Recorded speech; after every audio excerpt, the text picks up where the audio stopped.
Здравствуйте, меня зовут Валиуллина Зарина. Я ученица 8 Б класса полилингвального образовательного комплекса Эдемнара Лабаха.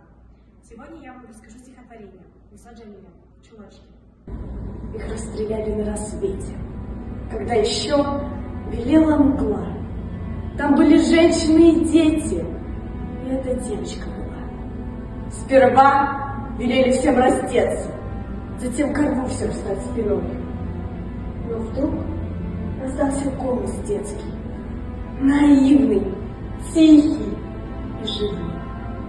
Чулочки тоже снятые, дядя, не упрекая, не броня, смотрели словно в душу глядя, трехлетней девочке в глаза.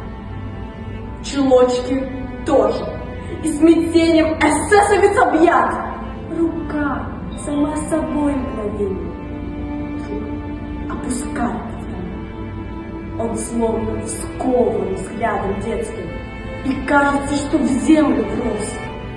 Глаза, как у моей утины, смятением смутно произнес. Вольный и невольный дрожью.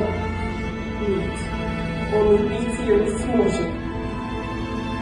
Там он научится.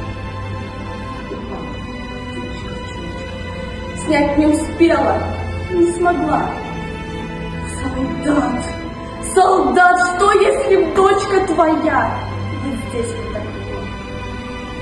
Маленькое сердце, маленькой пули твоей. Ты человек, не просто. Ты страшный зверь. Шаг,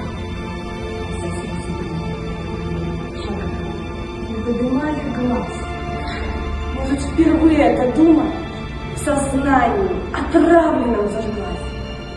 И снова взгляд светился детский. И снова слышалось опять. Не забудется навеки. Чулочки, дядя, тоже снять.